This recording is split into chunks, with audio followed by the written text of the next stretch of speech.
In a shot against press freedom heard all around the world, former Attorney General Jeff Sessions and current U.S. President Donald Trump created a situation where, of course, we just saw Julian Assange, the founder of WikiLeaks, dragged out by force by the Metropolitan Police out of the Ecuadorian embassy where he was, of course, on asylum.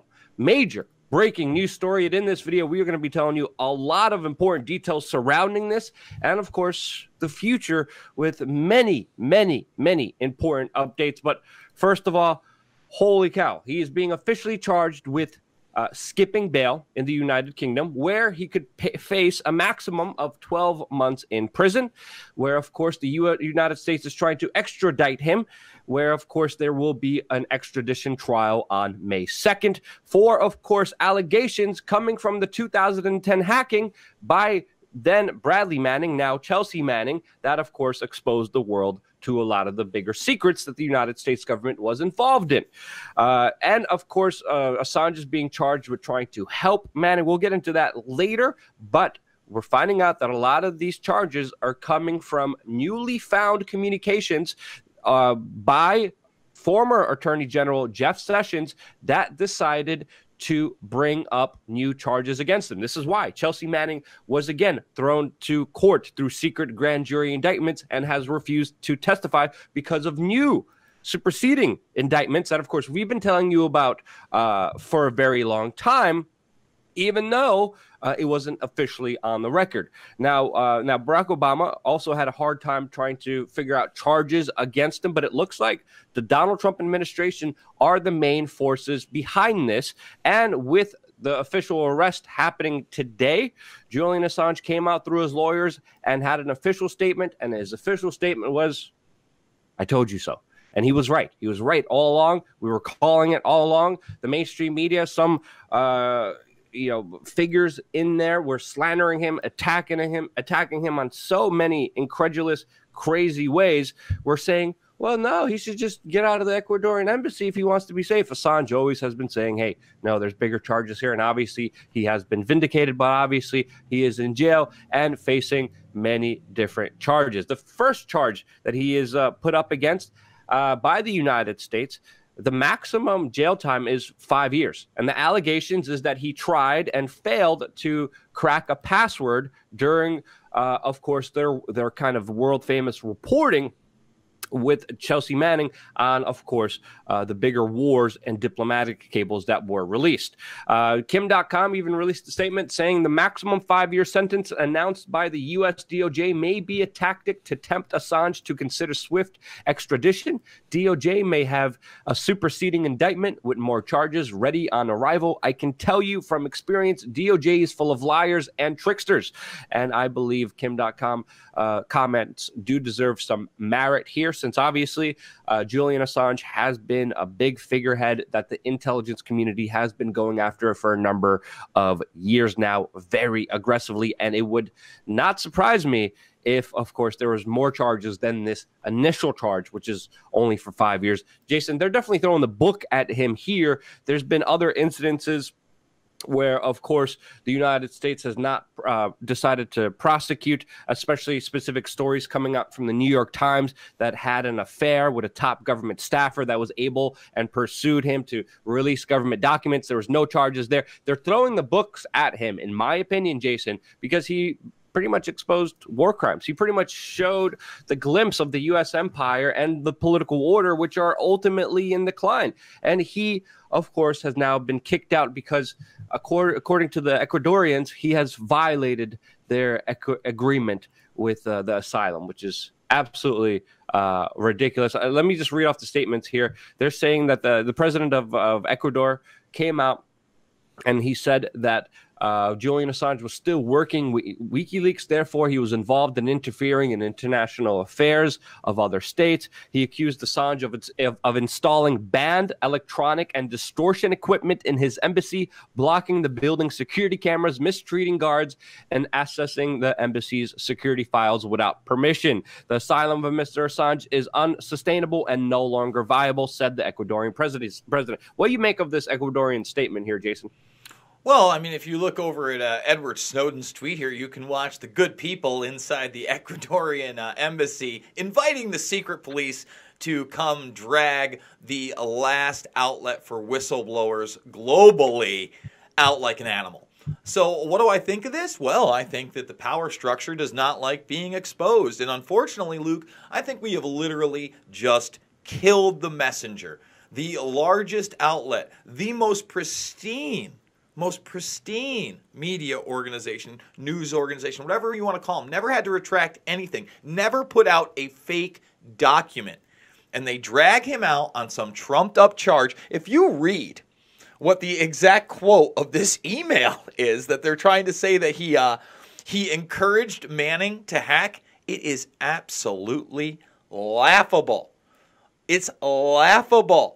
All right, first of all, Jason, let me just read a statement off from the lawyers here. This is from Assange's lawyer, who said, quote, the factual allegations boil down to encouraging a source to provide him information and taking efforts to protect the identity of that source. Journalists around the world should be deeply troubled by these unprecedented criminal charges. Keep going, Jason. Yeah, so if you read the actual quote, in one of the exchanges shared Thursday by the government, this is our loving government who's trying to protect us, okay, from Assange, from real journalists. Manning reportedly told Assange in March of 2010, after this upload, that's all I really have got left. And we're talking about cracking this password. Assange replied, curious eyes never run dry in my experience. What? That's the interpretation, that somehow he helped crack a password or encourage it? It's laughable. It's disgusting. It's disturbing. And on top of that, while he was in this embassy, as we reported on earlier this week, Assange was under constant surveillance. That surveillance was being shared with the Trump administration. Remember, the same one, the Trump campaign that loved the WikiLeaks. I love the WikiLeaks. Can't get enough for those WikiLeaks. How about Hillary and those WikiLeaks? Never did anything for Assange. In fact, now they are trying to bait him in. So anyway, we had all that. Well, they get caught in a sting with Spain trying to sell that same information on the black market. And now we are finding out that, oh, we have threats of blackmail. Everything he's done. Guys, everything he's done sexually in that place is on camera. Pam Anderson has been pretty open about the fact that when she visited him, it was romantic.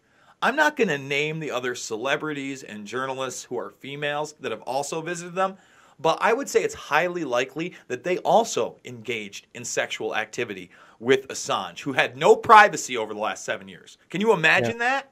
No privacy whatsoever sexually, and now that's being used as blackmail. They are going to drag this guy through the mud, and you think that's it? Oh, no. All of a sudden, the lawyers of the sex assault victim, remember that case was dropped, they don't want him extradited. They would like the case reopened on the rape allegations so they can come after him there as well. They're going to pile on this as much as possible. And I have to agree with Snowden when he says this is a dark moment for press freedom. Folks, it truly is. We have allowed something unthinkable to happen. A non-American citizen who published real documents and gave whistleblowers a voice, who broke no laws whatsoever, who spent 7 years in an embassy because of a trumped-up charge that got dropped and now may be reopened, just got drug out on a 5-year maximum sentence for helping to expose the truth to the world. That's the reality, and that's a sick, sick reality that we live in that society. And we are in the country that's on the helm of it, who, again, the so-called leader of that country, 2.5, 3 years ago, loved the WikiLeaks. Yep, and then you bring up a good point here because it's his administration. These indictments are fresh. These indictments are new. They were brought because of his attorney general, Jeff Sessions. And it's sick what's happening out there. He's being dragged through the mud. I mean, especially whatever his sexual exploits. Whoever he puts his hoo-ha in, that's his business. Like, it doesn't matter. I don't care for that information to be blackmailed, for that information to be extorted. And again, one of the charges against him being denied asylum or being terminated asylum is that he tried to cover up security cameras. I mean, come on. It even gets sicker when we're seeing people like Malcolm Nance, He's pretty much a correspondent for MSNBC and NBC, and he's cheering. He's clapping. He's celebrating this news right now on Twitter. And I'm like, what?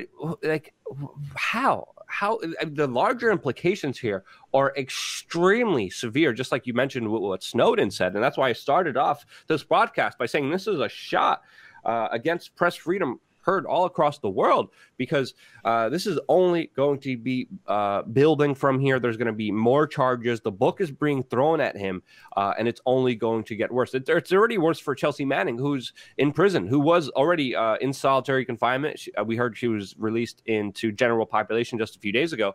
But, you know, her courage for standing up. This is why she was most likely asked to come in and to testify in a secret grand jury. She refused. She's still in jail right now. The bigger things to kind of talk about is how this will unfold, what's going to happen during this extradition treaty. Obviously, the United Kingdom will most likely give him over, and then we'll see probably more charges lumped up against him. And, you know, as you said, even before we started this broadcast, Jason, he most likely won't see, day of freedom ever since these aggressive tactics were put against them. Now, what should be interesting here, and what is worth speculating, is the possibility of fail-safes. As we know, WikiLeaks has many times threatened, if anything happens to Assange, here are the codes to help release more documents and more information that we have in case of the incident where he gets taken down. Now, he had his internet taken away for quite a moment. It's going to be interesting to see if any of those possibilities will arise. But obviously, a very important story. I'm seeing the mainstream media ultimately cheer and be happy about this, but and some of the mainstream media figureheads that still have a soul are realizing, holy cow, this is going to be a major blow against us as an organization trying to exist under the standards that we're supposed to exist. We're supposed to report on what the government is doing, and now sources are being criminalized in many different ways. The book is being thrown in here. He's being dragged through the mud. There's no denying that. And Jason, overall, mainstream media celebrating this, but you know, we're getting dinged here. Even our Twitter account is getting dinged. Anything else you want to say specifically? No, Luke. Yeah, no, it's really weird. Everybody out there, I pretty much run our Twitter feed, and when I can, I'll retweet my own tweets. I'll try to tag Luke in them so they kind of go around, and obviously we follow each other. Well, last night, I noticed that Jack Posobiec, who I follow, was in my recommended feed. I'm like, wait a minute, what's going on? I didn't unfollow him. So I go to follow him, and then above him is James Woods, and I follow him as well. I'm like, wait, I didn't unfollow him either. So I immediately tweeted that out, didn't think much of it. And then this morning, when we were tweeting about a video we'd done on Assange earlier in the week, I noticed, wait a minute, I'm not following an account I run. I wasn't following WeAreChange. So, come on. Is that a coincidence that three separate accounts that push an alternative narrative at times, all of a sudden I'm not following them? The censorship is very, very real. Jason, just to be clear, this doesn't just happen on Twitter. This happened to me on Twitter. I even talked about it years ago. This happens on YouTube a lot of the times. I'm getting a lot of notifications, people saying, hey, I tried to subscribe. I was subscribed. I clicked the notification button. I even clicked that stupid bell that sometimes works. And I just came back to your channel and I'm completely unsubscribed. I'm completely not following you at all. I mean, that's why we're switching over. That's why we were so excited about the PewDiePie news. I've been playing around with this thing yesterday, did a silly little stream playing video games on dlive.tv/WeAreChange. I definitely recommend you guys check that out. PewDiePie is giving out, $50,000 on that platform. He moved over. He's going to be streaming on that platform. I think we're going to be streaming on that platform as well. We still got to coordinate and figure it out. I just literally set up the channel yesterday, did a little stream, had a lot of fun just playing stupid video games, and every 15 minutes reminding people that taxation is theft. and that politicians are criminals every 15 minutes to get the larger message across. But I'm digressing here. Check us out on alternative platforms. The attack on press freedom is here. It's a very important one. It's been happening for a while. It crescendoed here. Some of the mainstream media is celebrating. Other people are panicking. And I understand why they're panicking. There's a lot to panic about. I got nothing else to say. Do you want to close it off here, Jason?